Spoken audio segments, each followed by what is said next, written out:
At the latest now in that deadly rampage in Canada's capital. New surveillance video shows the terrifying moments, the gunman stealing cars, running into Parliament.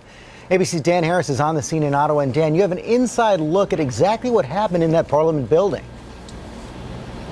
George, this footage really is extraordinary. And not only this morning are we getting this new up-close look at what happened inside the Parliament building, which, by the way, is right behind me, but we're also getting some strange new insight into the mind of the alleged shooter.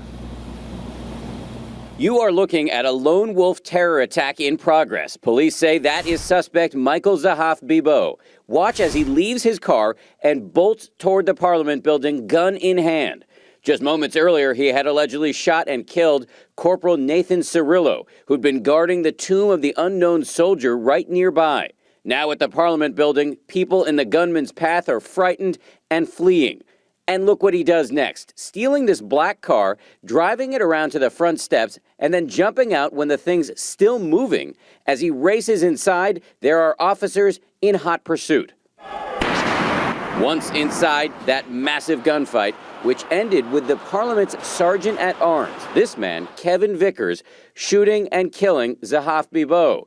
In this new video, you can see Vickers in the immediate aftermath, gun still in hand. And here he is on Thursday on the floor of Parliament, a standing ovation for the man who ended the attacks. This morning, we're learning much more about the suspect.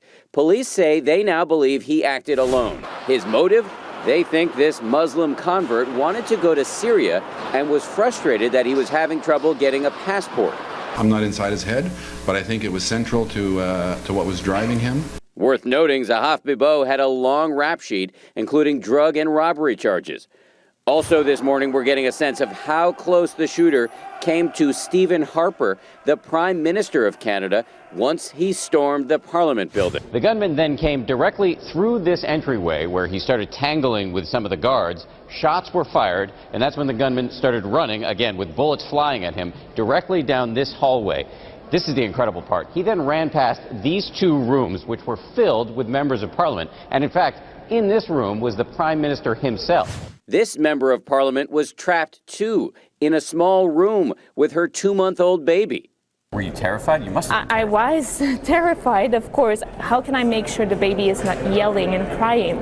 Because we were hiding, and I did not want anyone to find us. And this morning, an amazing new account of what apparently happened inside that room where the Prime Minister was in the Parliament building during the rampage. According to a local newspaper, he was hidden inside a closet while members of his party, other members of Parliament, took the various flags that were located around the room. They snapped the flagpoles, turned them into spears, and started guarding the door. So imagine that, Robin. You have one of the most powerful men in the free world hiding in a closet while men with spears are guarding him. That's quite a scene. All right, Dan, good to have you there in Ottawa. Thank you.